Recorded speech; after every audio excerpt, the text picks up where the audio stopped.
Shields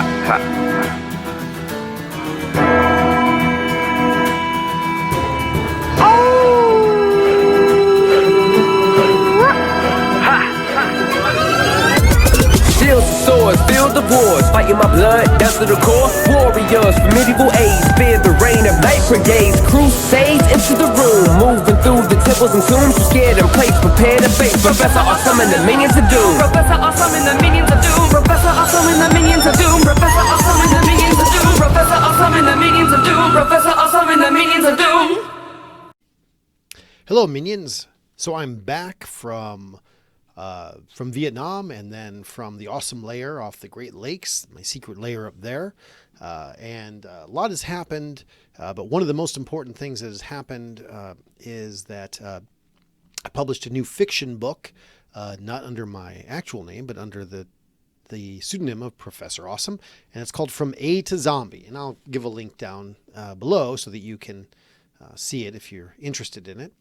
And since doing that, it just came out a couple of weeks ago. Now I am suddenly finding myself getting a lot of questions about zombies. And so although From A to Zombie is a whimsical and amusing book, a humorous look at zombies, I want to think about them in a rather serious way. And really it comes down to, I want to ask the question, what is a zombie? Like I want to consider the outer edges of zombies.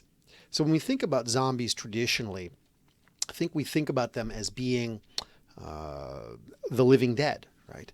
But that's not really a great understanding of a zombie, because if that were, we would consider, say, for example, vampires zombies, or we would consider mummies zombies. Even mummies might have the strongest claim, but they're not really. Or Frankenstein's monsters zombies. But we don't think of those as zombies.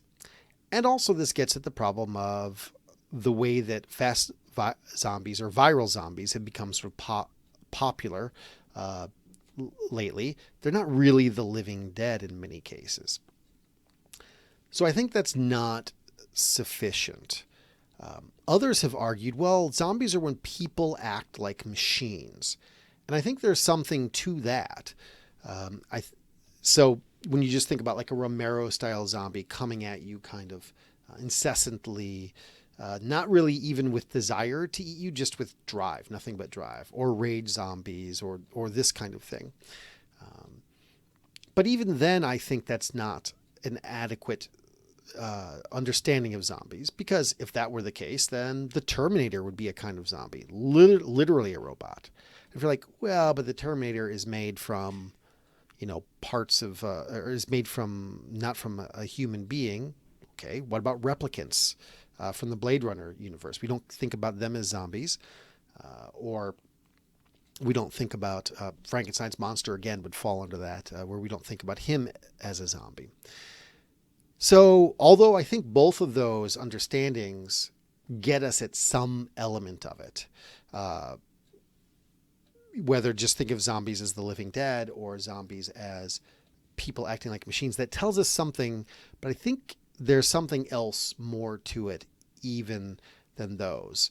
And so let's consider, say, for example, the invasion of the body snatchers. I would consider those to be zombies, even though they are intelligent. They're technically aliens, alien plants. I think in every iteration they're plants. They might not be in some. There might be some kind of clones in some. But regardless, this idea, they're still in many ways zombie-like, even though they're not trying to eat your brains or they are trying to kill you in a sense, but not exactly in the same way. They're really trying to replace you. I think that is really where the horror of the zombie comes in. I think the zombie horror really comes from the idea of a community apocalypse, where a community loses its identity and turns on itself. And this is very different than like the serial killer or the individual zombie, like the mummy or the vampire, but rather a community that turns on itself and loses its identity. That's a necessary part of it, because just if I turn traitor, I haven't lost my identity. I've just made a different decision based on something else. But not in the case of the zombies. In some way, a zombie, in essence, forgets who they are. We could argue that they act like machines. We could argue that in losing life, they lose their identity, but they forget who they are. So all the way back from the Epic of Gilgamesh, the very beginnings of literature, where the goddess Ishtar threatens to raise the dead if the other gods don't give her the bull of heaven to destroy Uruk to get back at Gilgamesh for insulting her. All the way from there on to whatever kind of other zombie horror you want to think about, it's always in a sense about my community turning on me, right? So it's my family, it's my friends. Even in zombie stories where they don't necessarily know the zombies, the faceless hordes are not faceless hordes of the truly other, but faceless hordes of my people, our people, who I am. And that adds to the second side of the horror of the zombies, is the horror of becoming a zombie. Because, of course, it isn't like some other kinds of things where if you die, that stinks. So I think in an earlier video I talked about how I think ghosts are stupid, because if a ghost were to kill you, then you immediately become a ghost, and now it just has an enemy with the same presumably powers that it has. Or, think about a serial killer horror or something like that. Aliens invade and they kill you. Well, then you're dead. But not so with the zombies. The zombies, you literally lose your identity and become part of the other side. And so now the thing that's threatening your family, your friends, your community is yourself. Something that either is in some way you or appears to be you. You've kind of lost your identity. And so I think really at the heart of all important zombie horror is this idea of the loss of personal identity, but more importantly, the loss of community identity, the idea the community seeks to devour itself. And so because of that, I think we can find things which, throughout time, which are in some ways analogous to this, because there is always this kind of threat that our community will turn on itself. At any given time, someone might try to make a political point about this, whether it's about Romero talking about, going to a mall as being like a zombie, for example, a very kind of,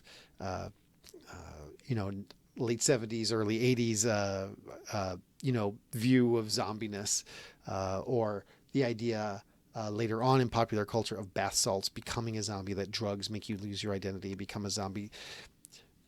There's always this fear that our community will turn on itself and devour itself, whether it's from some kind of political, social, or historical pressure today, 10 years ago, 100 years ago, 1,000 years ago. And I think that's one of the reasons why zombie horror, the fear of the community devouring itself literally, is kind of an evergreen topic. We've got zombie horror from thousands of years ago, or at least the threat of zombie apocalypse. And I think it's also why it's an apocalypse. It's not the serial killer. It is, in fact, a thing which happens to the entire community in some way. That's a kind of serious talk about this.